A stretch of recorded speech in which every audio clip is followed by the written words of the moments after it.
Elle n'est pas allée jusqu'à la montagne de Sion, à la cité du Dieu vivant, à la Jérusalem céleste, mais elle est allée jusqu'à Jésus, le médiateur de la nouvelle alliance et du sang de l'aspersion, Hébreux 12, 22, 24.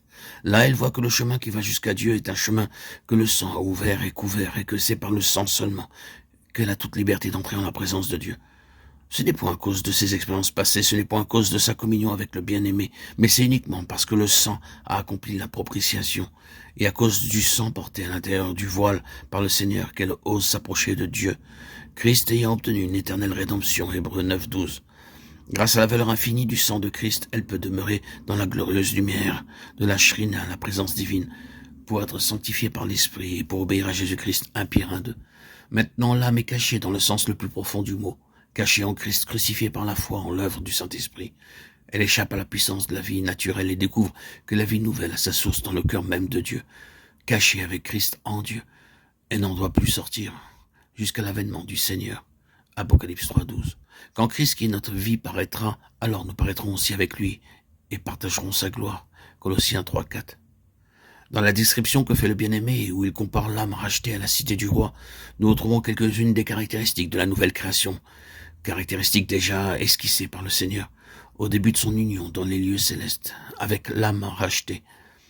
Quelques changements, quelques omissions de détails dans l'emploi d'une même figure montrent qu'elle a atteint un nouveau degré de croissance, qu'elle est parvenue à la mesure de la stature parfaite de Christ, Éphésiens 4, 13. Il va donc pouvoir lui révéler davantage de la céleste vocation en elle, tous les desseins de sa bonté et l'œuvre de la foi, de Thessaloniciens 1, 11. L'adoration au-dedans du voile, détourne tes yeux de moi, car ils m'ont vaincu, ou me font peur. Cantique 6, 5. Lorsque pour la première fois, le bien-aimé trouve gracieuse la créature rachetée, c'est lorsqu'il discerne dans ses yeux les fenêtres de l'âme, la sainte colombe. Cantique 1, 15. Maintenant il parle encore des yeux de celle qui est unie à lui, mais avec d'autres expressions. Détourne tes yeux, demande-t-il. Elle est dans le Saint des Saints, le sanctuaire de l'adoration. Les séraphins se voilent la face en disant « Saint, Saint, Saint est l'Éternel des armées » Ésaïe 6, 3.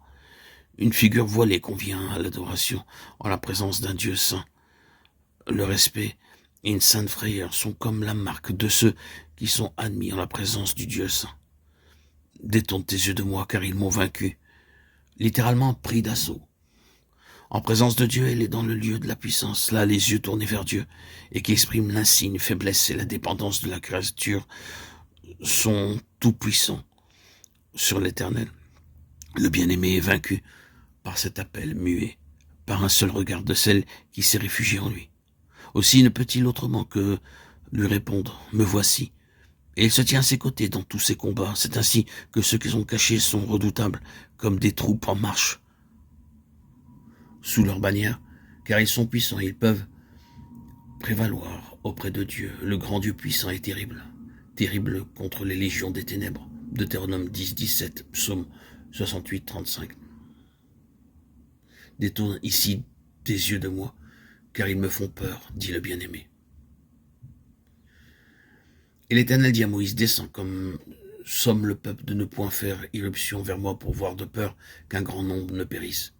Et lui dit une seconde fois, descends, que les sacrificateurs et le peuple ne fassent pas irruption pour monter vers l'Éternel de peur qu'il ne les frappe. Exode 19, 21, 24. L'Éternel craignait que, ne connaissant pas sa sainteté terrible et redoutable pour la souillure, le peuple ne se précipite vers lui pour voir ce qui aurait causé sa ruine. Aucun homme ne peut voir sa face et vivre. Exode 33, 20.